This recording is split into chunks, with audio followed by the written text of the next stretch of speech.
One of the things that you will notice in the North American publishing industry, which is the global publishing industry, like it or not, you will notice that the industry is dominated by women. Women of a particular class. And it's very interesting and it's very noticeable. And so I'm going to discuss it. The women who dominate the publishing industry in the United States, which is therefore the global trade publishing business, is white women who are predominantly either Protestant or Jewish. And they all come from upper middle and upper classes. All of them. No exception. Okay? Well, okay, let me phrase it. There are, of course, exceptions. There are, yeah, no question. I'm sure there's some editor somewhere who grew up dirt poor in West Virginia, but they're rare. Okay? Most of the time, they grew up in the East Coast or the West Coast. They went to name brand universities, Seven Sisters, whatnot, the Ivy League. Like I said, they will be more or less 50-50 Protestant WASP and New York Jewish. There will also be a substantial contingent of gay men from various backgrounds. But of course, what unites all these people is that they love to read. Okay? That's why they gravitated to the publishing industry. And this is all very noticeable. Now, the issue becomes, why is it that this particular very narrow subset of people wound up in publishing, wound up controlling publishing? Why do these people, this very small minority, demographically speaking, why is it that they dictate what people read? And that's the question. It's the whole intern system. That's the answer. You see, in New York publishing, what publishers started to do, when was this, like in the 80s, 90s roughly? They started handing out internships, low-level positions, to people who came from well-off backgrounds. Now, why was it that they gave it only to people with well-off backgrounds? It's not that they went looking for rich people. No, what happened was that, see, these internships were unpaid. Yeah, so who can live in New York City and work a full-time job that does not pay them? Who? Rich girls. Girls, of course, who did not earn the money themselves. They're not rich because they invented something or they're a surgeon or something like that. We're talking about 22-year-old kids, right? No, these rich young women were supported by their parents who were well off. Yeah? I mean, very well off, because, like, for instance, an apartment in New York City back in the 90s, right? $2,000. I lived there in the late 90s, so I know. You know, okay, $1.5 grand, $2,000. And living expenses, another $1.5 grand, $2,000. And this was in the 90s. I mean, today, forget about it. You know, for a young woman to be living in New York, in Manhattan, in a nice place, and feeding herself and entertaining herself, we're talking $5,000 a month and up. How many people can give their daughter $5,000 a month in allowance? How many? Tell me. Not that many, huh? Yeah. And so what happened was that these unpaid interns, they might be working for a summer, maybe the year right after college ends, right? And so what happens quite naturally? These unpaid interns that are being supported by mommy and daddy, who are doctors, lawyers, whatever, upper class people, or at least upper middle class people, people who can afford to shell out $60,000 a year to their daughter to play at publishing, you know, in Manhattan. Yeah, well, quite naturally, when it came time for this intern to actually be hired, they already knew her. They had her there for the summers or perhaps for a year. And so, of course, they hire her. They hire her, and she gets a job as an assistant to an editor. Maybe she's the second assistant to a big-time editor, or maybe she's the only assistant to a low-level editor. It doesn't matter. She starts learning the business, how deals are made, because she's watching her boss, right? She is basically apprenticing. Because an intern, what does an intern do? She runs here, she runs there, gets Starbucks, photocopies some stuff, and learns a little bit about the publishing business, right? Now, who's going to be working at a publishing house in New York City? Apart from a girl who's rich, she's going to be educated, and she's going to like books. Because a girl who likes fashion, a rich girl who likes fashion, she's going to be trying to get into the internship at Vogue or be the one of the interns at wherever. You know, I mean, at some fashion designer's place or whatever, an industry that I know nothing about. But you see the point. See, the girls who gravitate to publishing are bookish girls who like to read. Yeah, they love reading. That's why they want to get into publishing. They want to break into publishing. And so they get these unpaid internships. Mommy and daddy support them, right? And so they're there for the summer, perhaps a year after college. And after a certain amount of time, I think it's legally they have to hire them or something. I actually don't know the legal ramifications. It doesn't really matter. The point is, see, at some point, some job opening, a real job opening for like an assistant, a second assistant, whatever, is going to open up in the publishing house. And of course, they're going to pay peanuts. They're going to pay the girl, you know, $24,000 a year, right? Before taxes. And it's New York, so you got federal, state, and city tax, right? You know, you can't live on $24,000 a year, but that's what the publishing house is paying. And so how does how does little Bitsy make up for the shortfall? Daddy, you know, I got this great opportunity. Yeah, Simon & Schuster hired me as a second assistant. Yeah, Daddy, I'm so excited. But Daddy, they only pay me $24,000, and all my costs for the year are $65,000, maybe $70,000. And really? Thank you, Daddy. I love you so much. Thank you. All my dreams are coming true. Thank you. Click. That's how that conversation went. Absolutely. And it goes like that for every girl who gets a second assistant job. Of course, there are exceptions. Of course, there's some girl from West Virginia breaking her rear end to make it in the big city. Of course, there are exceptions. And you know, it's a generalization, okay? Exceptions, of course, there are exceptions. But see, what is a generalization? It's, a couple of standard deviations from the mean. That is, 95% of the people in the publishing industry conform to the stereotype that I've just described. They are rich girls who, of course, cannot survive on the salary of a publishing house. And so they get their parents to make up for the shortfall. And that's how they continue their career in publishing. Yeah. So, of course, everybody else gets squeezed out. Every other demographic. Everybody else who is interested in publishing, if they're, like lower upper middle class, kind of like their parents make, maybe $250,000 a year, but, they don't have that much left over, not much discretionary spending. Well, all those people and below in the socioeconomic hierarchy, they're not going to make it into mainstream publishing.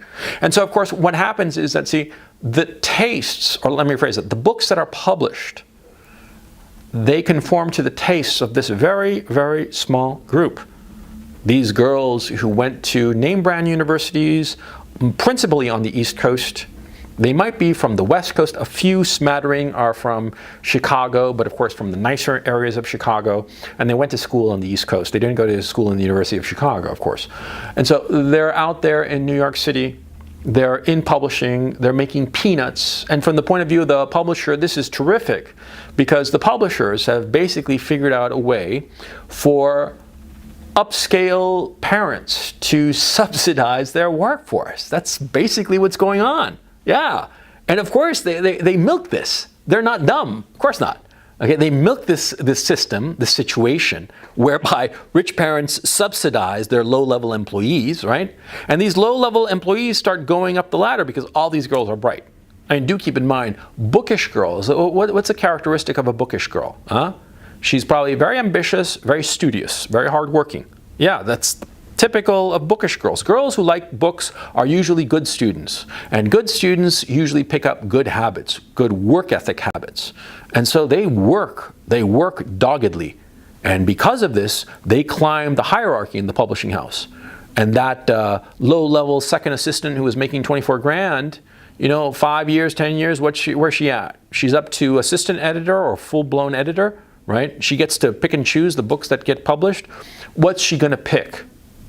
Huh? Think about it. What kind of book will she pick? She will pick the book that appeals to her demographic. Simple as that. And so that's why you have so many books, mainstream books, that are in the bookshelves, right? That are, for all intents and purposes, chick lit. They're books that no guy is going to want to read. Just not interested, And so that's why, predominantly people say, oh, women read so much more than men. No, it's that the books on offer. There aren't that many books on offer for men, okay? I mean, there are the adventure thriller type books, right? And they do extremely well. And those books are predominantly for men. Men enjoy those books far more than women. Yeah, and they buy them regularly. They buy them on airports, it's something to read. But the fact of the matter is, even that genre is shrinking because the entire industry is dominated by these trust fund babies. I mean, they're not all with trust funds, but it's an easy shorthand to call them that. I mean, they're just rich girls. And it's not their fault, okay? I mean, it's not that they, decided to do this out of spite or something like that. It's not that they decided to, monopolize the publishing taste and make it just like their taste. No, it's not nefarious, not Bilderberg Group or whomever. Bilderberg, whatever it's called. It's not that. What it is the publishing industry, they took advantage of rich parents. That's what happened, okay? And the publishing houses weren't even doing it on a conscious level. It just sort of happened. And so here we are. Now, why does this matter? Oh, very simple. You are an aspiring author. You've written a couple of books. Maybe one was crud and the second was pretty good. And here you are working on your third novel and you figure that this is the one. You got the tiger by the tail. It's a really good book, good plot, good characters. You're writing it, you're like a dream. You're bringing together all your craft, all your chops, and writing something really good. Well, you got to understand that these girls, these women, they're now in their 30s, and some of them in their 40s, right? These are the women who are going to pick the book, and they will pay you for it. And therefore, you got to figure out how to appeal to these women, because they are your audience, like it or not. Yeah, they are your audience, and you got to figure out a way to hook them, because they might say for public consumption that they are open to any book and whatnot, but that's a lie. They're only going to pick the books that conform to their tastes, and if your book falls outside their tastes, they're not going to go for it. Now, I know this because I wrote a novel called Wilshire Boulevard, okay? And this novel, I'm actually going to be self-publishing it pretty soon, okay? I've had some hiccups because in real life got in the way, whatnot, but that book went out to publishing houses and they all rejected it. And it was a really, really good book. I mean, it really is. It's not because I wrote it. I'm a professional writer. I know when I write something that's garbage and I know when I write something that's good. This was really good. Everybody who read it thought it was really good. But the thing is, it totally mocks feminism. Yeah, it's very obvious, okay? It's not like in your face or not on the nose, as it were, but it's really clear, yeah, because the central character is an incompetent female detective. Now, you see? And I didn't realize it. I thought I was writing something really good, and it is really good, yeah? And what's really interesting is how this very incompetent female detective fails her way up the police hierarchy. That's what's one of the interesting elements. That element,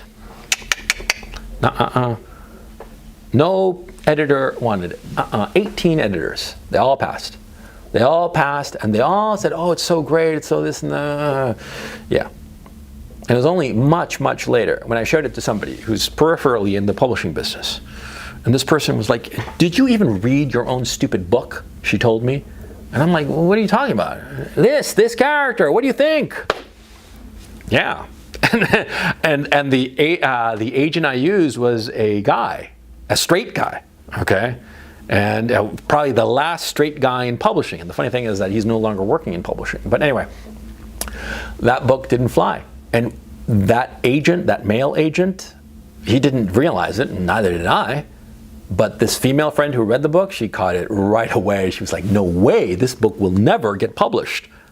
Not by a female-centric publishing house. And they're all female-centric. And, well, you see. So I know what I'm talking about. Okay? They dictate the kind of book that will be published. And more to the point, they dictate the kind of book that will not be published. And I'm sure that there are a lot of very, very good books that had some hiccup like Wilshire Boulevard did. And precisely because of that hiccup, it's never going to see the light of day. Not through mainstream publishers.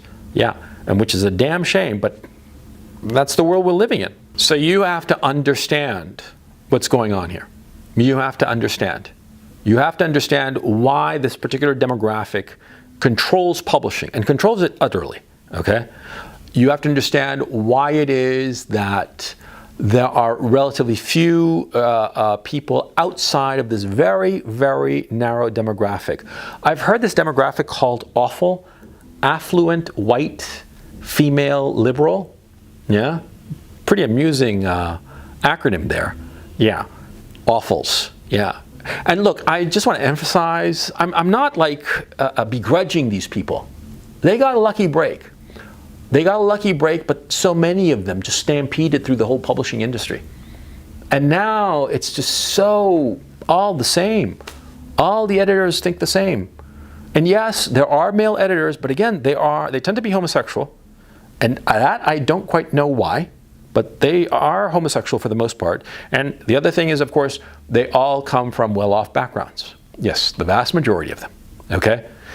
I think it's more the issue of class that I find very unpleasant, because these upper class people, they do not understand the problems and hardships of middle class and lower class people.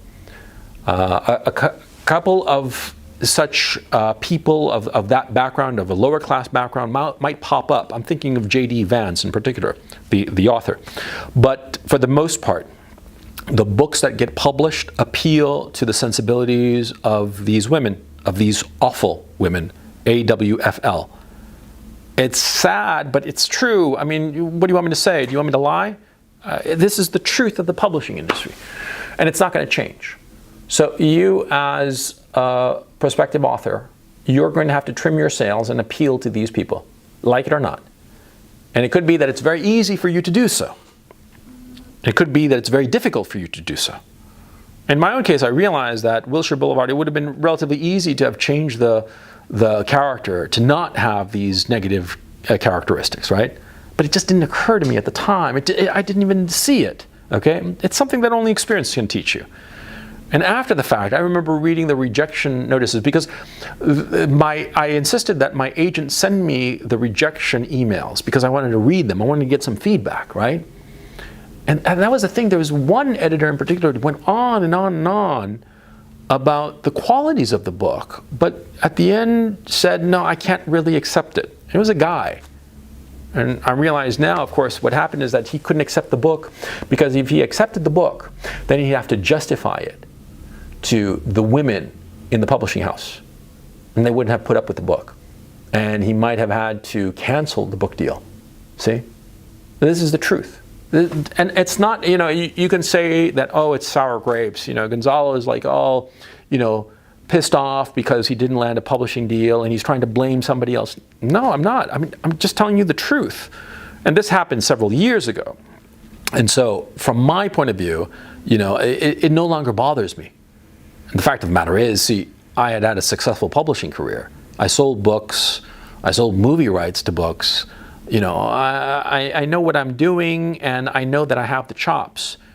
So this rejection, yeah, I realize what it is. And it's not, I just want to insist on that, because that's the easy explanation. But no, you have to understand who you're selling to. And you are selling to this very, very narrow demographic. And this very, very narrow demographic, they have their blind spots, and they have their things that they will not accept. They just will not. And you got to know that from the get-go. What won't they accept? Well, they won't accept a female who's incompetent. They will not accept a male character who is more competent than the female character. They will accept a male-centric, quote-unquote, novel, but it has to be something that is so clearly and obviously appealing to men, like some spy action kind of thing, yeah? And of course, the man has to have, the male hero of this novel has to have, some sort of sentimental, bordering on juvenile love of women, or one woman in particular, okay? There cannot be any kind of, how can I put it? Sexual complexity. Yeah, the man has to adore all women and put them up on a pedestal, even though he's like this badass with this big gun who shoots all the nasty Arabs or whatnot. Okay, that book, that's acceptable. But a book where the woman is the bad guy, the woman is evil, not acceptable. Or worse, a woman who uses her sexuality in a very nasty way to get her way, unacceptable, because a woman is never manipulative. If you think that what I'm saying is basically these editors want a Mary Sue, yes, that's what they want. They want to marry Sue. That's what they're looking for. Whatever the genre, they want to marry Sue.